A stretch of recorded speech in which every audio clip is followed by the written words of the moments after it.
नमस्कार प्रिय भक्तगणों। आज हम आपके लिए सावन मास के मंगलवार के मंगला गौरी व्रत कथा की पौराणिक कथा लेकर प्रस्तुत हुए हैं। प्राचीन काल की बात है।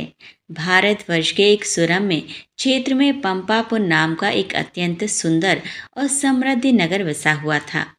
पंपापुर अपनी प्राकृतिक सुंदरता, विशाल जलाशयों, लहराते खेतों और धर्मपरायण नागरिकों के लिए दूर दूर तक प्रसिद्ध था।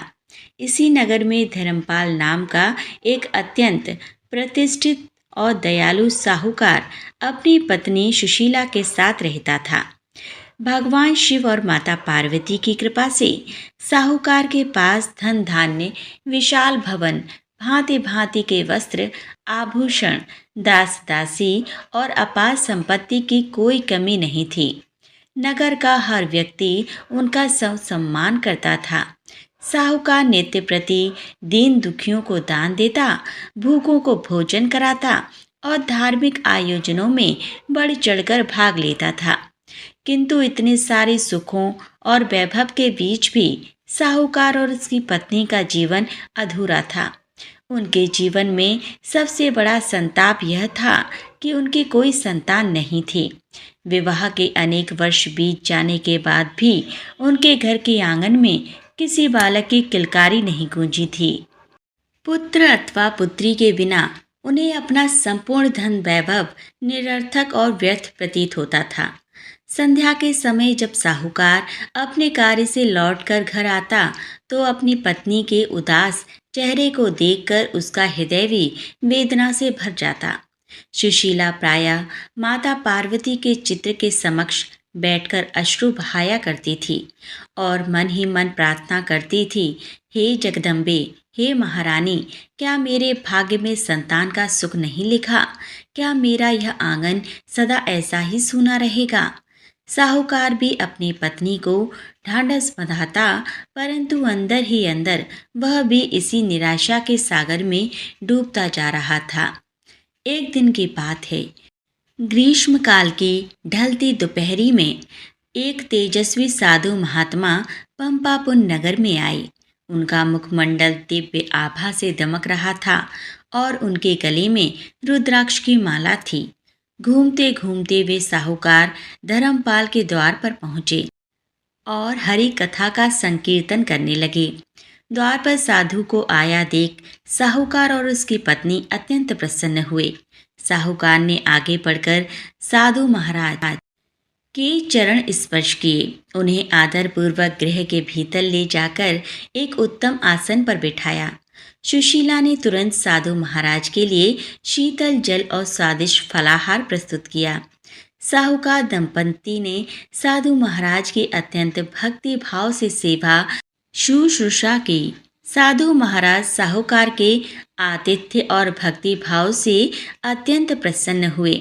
उन्होंने ध्यान लगाकर साहूकार के चेहरे पर छाई चिंता की छाया को पढ़ लिया।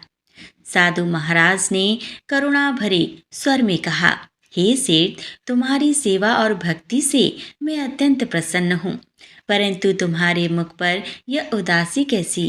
तुम्हारे पास तो सब कुछ है, फिर भी कौन सा शोक तुम्हारे हृदय को भीतर ही भीतर जला रहा है? साहूकार अपने नेत्रों में आंसू भरकर हाथ जोड़कर बोला, हे महर्षि, आप तो सर्वज्ञ हैं। ईश्वर की कृपा से मेरे पास धन वैभव संपत्ति सब कुछ है, परंतु मेरे भाग्य में संतान का सुख नहीं है। बिना संतान के मेरा यह जीवन और संपूर्ण वैभव निष्प्राण प्रतीत होता है। कृपया करके कोई ऐसा उपाय बताइए जिससे मेरे गृह में बालक का जन्म हो सके। साहूकार की व्यथा सुनकर साधु महाराज थोड़े समय के लिए ध्यान मग्न हो गए। उन्होंने अपनी दिव्य दृष्टि से भूत और भविष्य का अवलोकन किया और फिर मुस्कुराकर बोले, हे साहूकार, निराश मत हो। संसार की जननी, अखंड सौभाग्य और सुख प्रदान करने वाली माता मंगला गौरी की शरण में जाओ। श्रावण मास का समय अत्यंत पवित्र होता है। श्रावण मास के प्रत्येक मंगलवार को जो स्त्री पूर्ण निष्ठा, भक्ति और विधि विधान के साथ माता मंगला गौरी अर्थात पार्वती जी का व्रत और पूजन करती है, उसकी सभी मनोकामनाएं पूर्ण होती हैं। तुम अपनी पत्नी से कहो कि वह आने वाले श्रावण के प्रथम मंगलवार से मंगला गौरी का व्रत प्रारंभ करे और माता पार्वती का विधिवत पूजन करे। साधु महाराज ने सुशीला को मंगला गौरी व्रत की पूजन विधि, नियम और उद्यापन का महत्व विस्तार पूर्वक समझाया। इसके पश्चात साहूकार से विदा लेकर साधु महाराज अपनी यात्रा पर आगे बढ़ गए। साधु महाराज के जाने के बाद साहूकार की पत्नी सुशीला के मन में आशा की एक नई किरण जागी। उसने साधु महाराज के वचनों को मन में धारण किया और श्रावण मास के आने की प्रतीक्षा करने लगी। जैसे ही श्रावण मास का आगमन हुआ और पहला मंगलवार आया, सुशीला ने प्रातःकाल ब्रह्म मुहूर्त में उठकर स्नान किया। उसने स्वच्छ वस्त्र धारण किए और अपने पूजा गृह को गंगा जल से पवित्र किया। एक सुंदर चौकी पर लाल वस्त्र बिछाकर माता मंगला गौरी और भगवान शिव की प्रतिमा स्थापित की। सुशीला ने धूप, दीप, गंध, फल फूल, नैवेद्य और सुहाग की सामग्री अर्थात 16 श्रृंगार से माता की विधिवत पूजा अर्चना की और मंगला गौरी व्रत की कथा सुनी। उस दिन से सुशीला ने प्रति मंगलवार को पूरी निष्ठा के साथ मंगला गौरी का व्रत रखना आरंभ कर दिया। वह पूरे दिन निराहार अथवा फलाहार रहकर माता के चरणों में ध्यान लगाती और रात्रि में आरती के पश्चात ही अन्न ग्रहण करती। श्रावण मास बीत गया, परंतु सुशीला ने अपने नियम को नहीं तोड़ा। वह हर मंगलवार को पूरे वर्ष माता मंगला गौरी का पूजन करती रही। उसकी इस अनन्य भक्ति, अटूट श्रद्धा और कठोर तपस्या को देखकर देवलोक में माता पार्वती का हृदय पसीज गया। एक दिन जब भगवान शिव और माता पार्वती कैलाश पर्वत पर विराजमान थे, तब माता पार्वती ने भगवान शिव से कहा, हे स्वामी, पंपापुर की सुशीला अत्यंत निष्ठा से मेरा मंगला गौरी व्रत कर रही है। उसकी भक्ति निश्चल है। वह केवल एक संतान की कामना लेकर वर्षों से मेरी आराधना कर रही है। कृपया करके उस निष्पाप सुशीला और उसके पति को संतान का वरदान प्रदान कीजिए।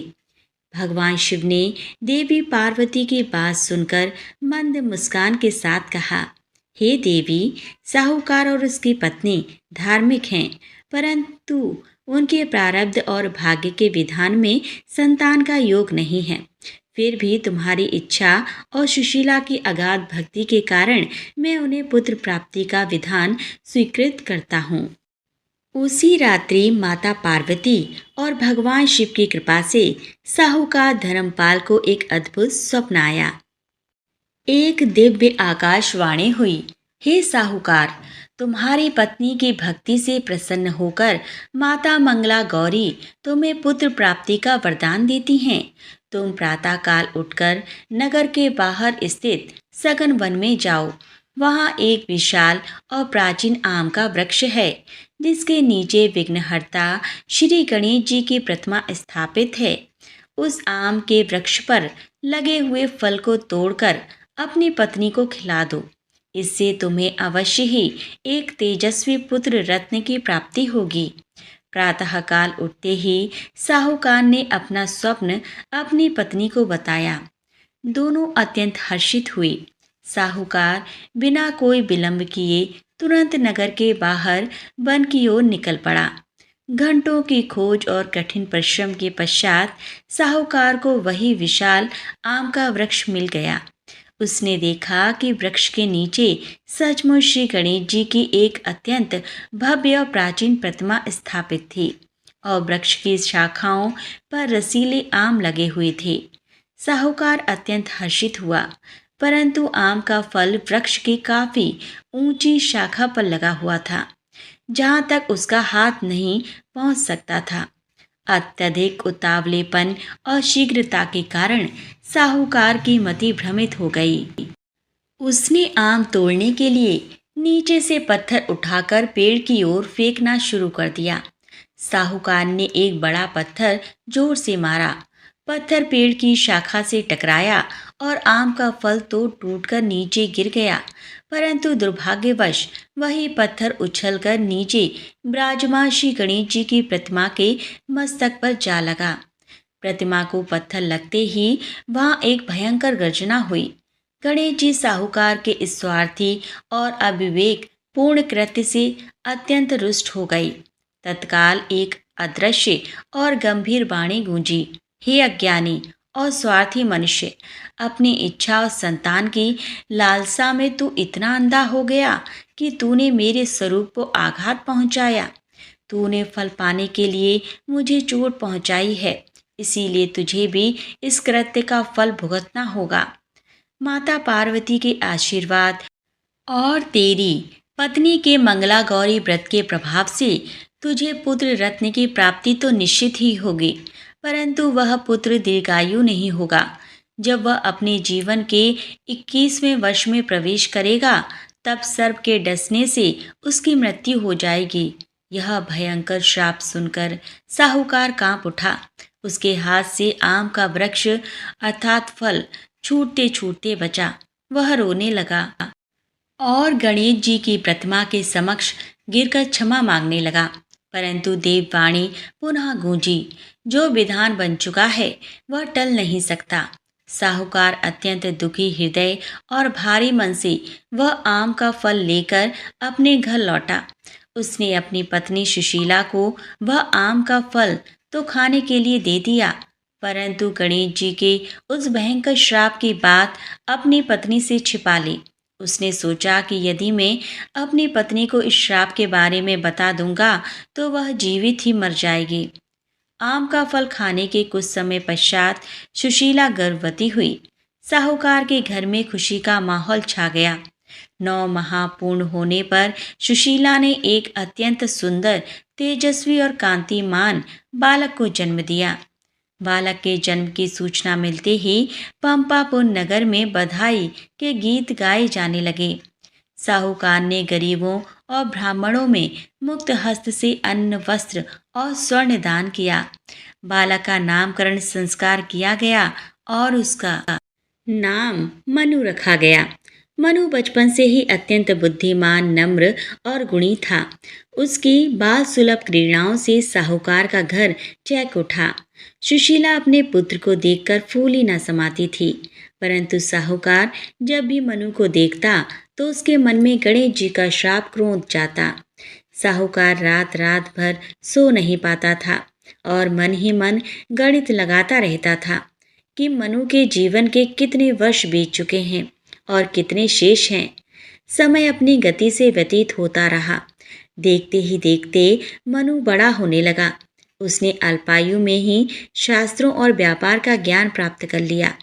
जब मनु 20 वर्ष का हुआ तो वह अत्यंत रूपवान और समझदार युवा बन चुका था। वह अपने पिता धर्मपाल के साथ व्यापार के सिलसिले में दूर दूर के नगरों में जाने लगा।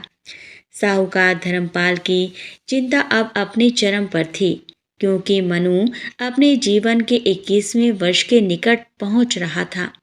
साहूकार दिन रात ईश्वर से प्रार्थना करता कि कोई ऐसा चमत्कार हो जाए जिससे उसके पुत्र के प्राण बच सकें। एक दिन साहूकार धर्मपाल और उसका पुत्र मनु अपने व्यापारिक कार्य को पूरा करके अपने नगर पंपापुर लौट रहे थे।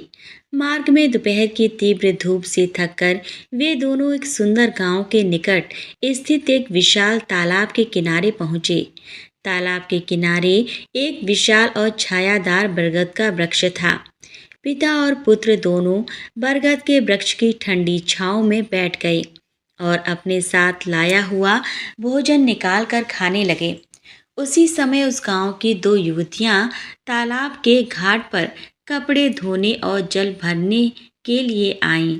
उन दोनों कन्याओं के नाम कमला और मंगला थे। दोनों आपस में पक्की सहेलियां थीं और कपड़े धोते धोते आपस में बातचीत कर रही थीं। कमला ने अत्यंत प्रसन्नता के भाव से मंगला से कहा, हे मंगला, क्या तुम्हें स्मरण है, मैं पिछले सावन के प्रथम मंगलवार से ही लगातार माता मंगला गौरी का व्रत और पूजन कर रही हूँ। अब कुछ ही मंगलवार शेष रह गए हैं, जिसके पश्चात मैं इस पवित्र व्रत का पूर्ण विधि विधान से उद्यापन करूंगी। इस व्रत की महिमा अपरंपार है। माता मंगला गौरी की कृपा से जिस स्त्री को यह व्रत फलित होता है, उसे न केवल मनोवांछित और सर्वगुण संपन्न वर प्राप्त होता है, बल्कि माता उसे अखंड सौभाग्य का वरदान भी देती हैं। उसके पति पर कभी कोई विपत्ति या अकाल मृत्यु का संकट नहीं आ सकता। कमला की बात सुनकर मंगला ने उत्सुकता से पूछा, हे कमला, क्या सचमुच इस व्रत में इतनी शक्ति है? कमला ने दृढ़ विश्वास के साथ उत्तर दिया, हाँ मंगला, यह सत्य है। माता मंगला गौरी अपने भक्त को कभी निराश नहीं करती। तू भी आने वाले श्रावण के पहले मंगलवार से यह व्रत प्रारंभ कर दे, ताकि तुझे भी उत्तम वर और अखंड सुहाग का वरदान मिले। पेड़ की छांव में बैठे साहूकार धर्मपाल और उसका पुत्र मनु उन दोनों कन्याओं का यह वार्तालाप स्पष्ट रूप से सुन रहे थे। कमला के मुख से मंगला गौरी व्रत और अखंड सौभाग्य के शब्द सुनते ही साहूकार धर्मपाल के कान खड़े हो गए। उसके भीतर सोई हुई आशा की ज्वाला पुनः प्रज्वलित हो गई। साहूकार ने मन ही मन विचार किया, मेरी पत्नी सुशीला ने भी मंगला गौरी के व्रत से ही इस पुत्र को प्राप्त किया था। अब यदि इस कमला नाम की कन्या का विवाह मेरे पुत्र मनु से हो जाए, तो इसके मंगला गौरी व्रत और अखंड सौभाग्य के प्रभाव से अवश्य ही मेरे पुत्र के सिर पर मंडराता हुआ काल का संकट टल जाएगा। गणेश जी का श्राप भी इस सती कन्या के सुहाग के बल के आगे निष्फल हो जाएगा। साहूकार धर्मपाल ने बिना एक क्षण गवाए तुरंत यह निश्चय कर लिया कि वह कमला को ही अपने घर की बहू बनाएगा। जब दोनों कन्याएं कपड़े धोकर अपने घर की ओर चलने लगीं, तो साहूकार धर्मपाल चुपके से उनके पीछे पीछे चल दिया। साहूकार ने देखा कि कमला उस नगर के एक अत्यंत संभ्रांत, धर्मपरायण और धनी साहूकार के विशाल भवन में प्रवेश कर रही है। साहूकार धर्मपाल तुरंत उस भवन के द्वार पर आ गया और कमला के पिता से भेंट की। धर्मपाल ने अपना परिचय पंपापुर के प्रसिद्ध साहूकार के रूप में दिया। दोनों साहूकारों ने एक दूसरे का आदर सत्कार किया। धर्मपाल ने सीधे विषय पर आते हुए कमला के पिता के समक्ष अपने पुत्र मनु और कमला के विवाह का प्रस्ताव रखा। कमला के पिता ने जब देखा कि पंपापुर का इतना धनी, सज्जन और प्रतिष्ठित साहूकार स्वयं अपने योग्य पुत्र के लिए उनकी पुत्री का हाथ मांगने आया है, तो वे अत्यंत प्रसन्न हुए। उन्होंने बिना किसी विलंब के इस प्रस्ताव को सहर्ष स्वीकार कर लिया।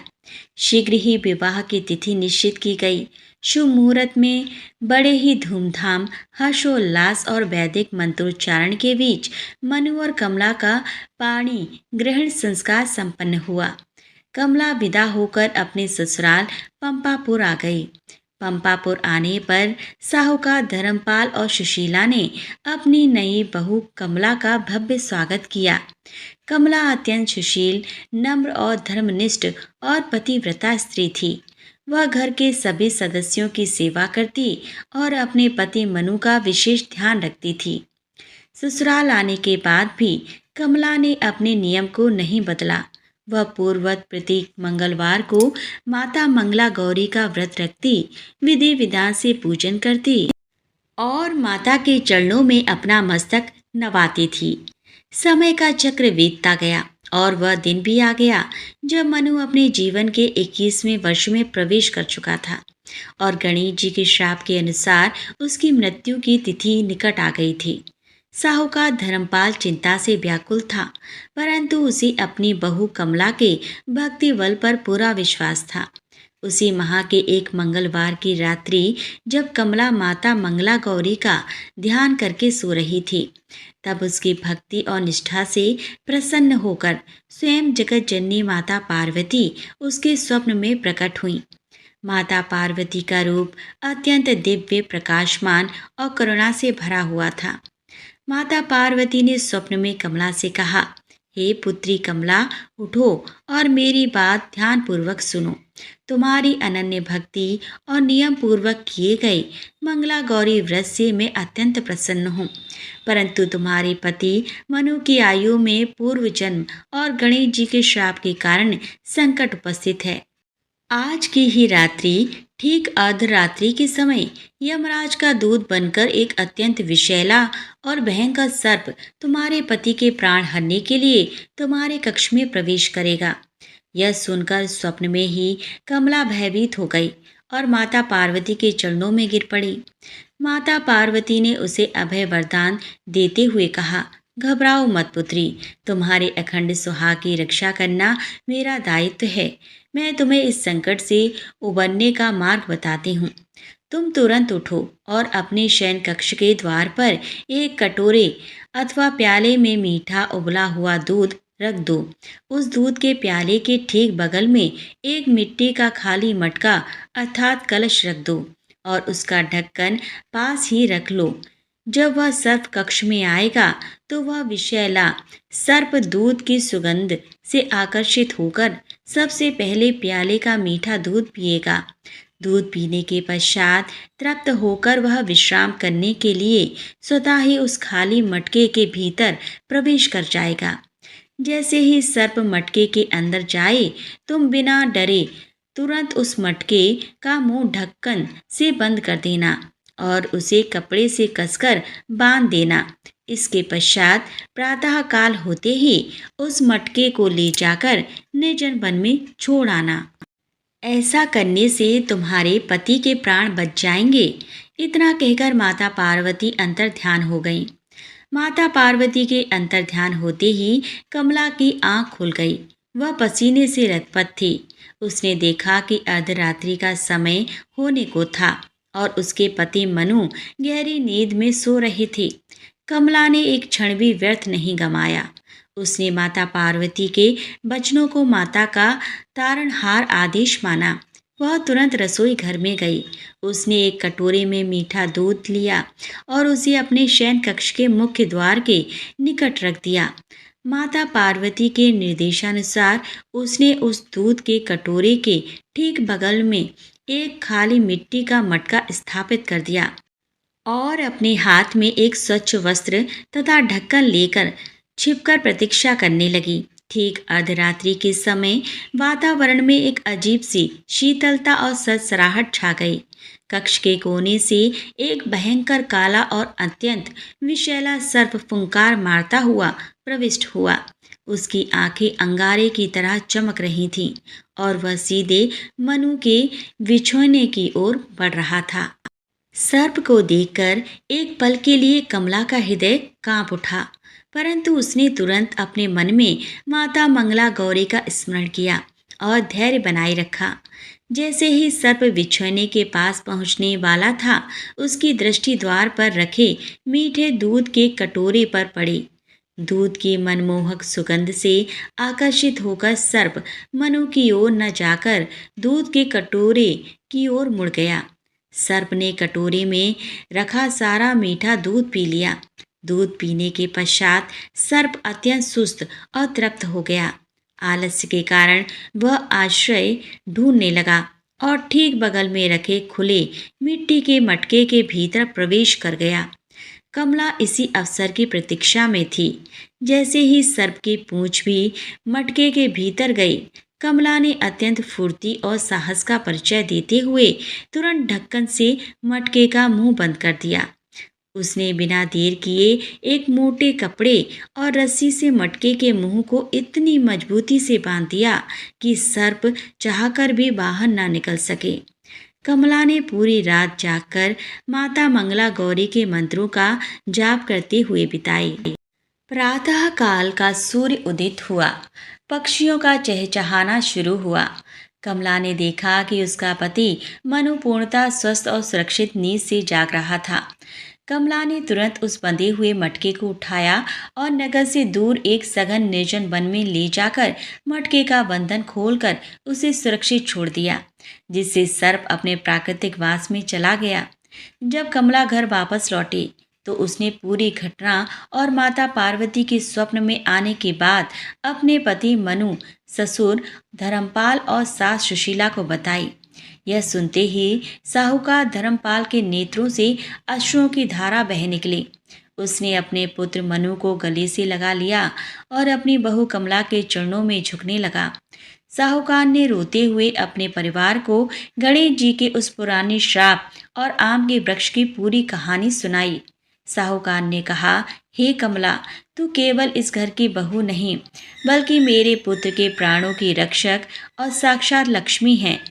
तेरे मंगला गौरी व्रत और सतीत्व के प्रभाव से आज गणेश जी का वह भयंकर 21वें वर्ष का श्राप भी निष्फल हो गया और यमराज को भी खाली हाथ लौटना पड़ा।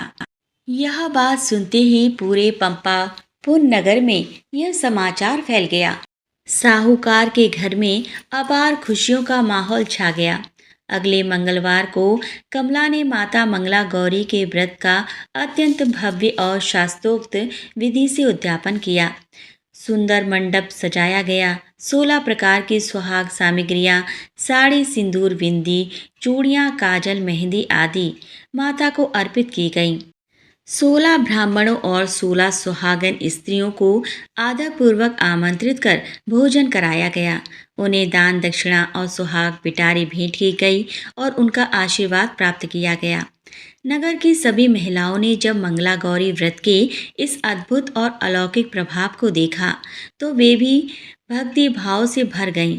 गांव की समस्त स्त्रियों ने अपने अपने पतियों की दीर्घायु, अखंड सौभाग्य और संतानों के सुख के लिए माता मंगला गौरी का व्रत रखना और कथा सुनना प्रारंभ कर दिया। माता मंगला गौरी के अनुकंपा से मनु और कमला दीर्घायु होकर अनेक वर्षों तक आनंद पूर्वक धर्म कर्म का पालन करते हुए सुखद जीवन व्यतीत करने लगे। हे पूज्य माता मंगला गौरी, हे जगदम्बे, हे शिवप्रिय माता पार्वती, जिस प्रकार आपने साहूकार की पत्नी सुशीला की भक्ति से प्रसन्न होकर उसे संतान का वरदान दिया और जिस प्रकार आपने सती कमला के मंगला गौरी व्रत के प्रभाव से उसके पति मनु के प्राणों की रक्षा की, उसे काल के भय और श्राप से मुक्त कर अखंड सौभाग्य प्रदान किया। हे माता, उसी प्रकार इस कथा को पढ़ने वाले, सुनने वाले, कहने वाले, हुंकार भरने वाले और माता मंगला गौरी का व्रत धारण करने वाले सभी भक्तों पर अपनी कृपा बनाए रखना। सभी सुहागनों के सुहाग की रक्षा करना, उनके पतियों को दीर्घायु प्रदान करना, संतानों को आरोग्य और बुद्धि देना तथा सभी के घरों को धन धान्य और सुख समृद्धि से परिपूर्ण करना। जय हो मंगला गौरी माता, जय माँ पार्वती, हर हर महादेव। इति मंगला गौरी व्रत कथा संपूर्ण। प्रिय भक्तों, आइए अब श्रवण करते हैं माता मंगला गौरी की आरती।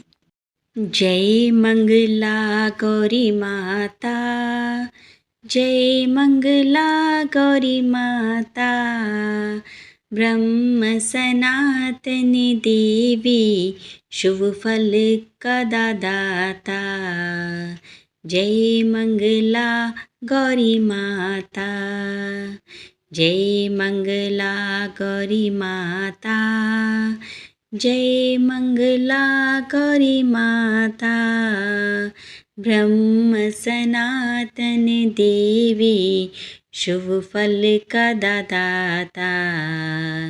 जय मंगला गौरी माता, अरिकुल पद्मा विनाशिनी, जय सेवक त्राता।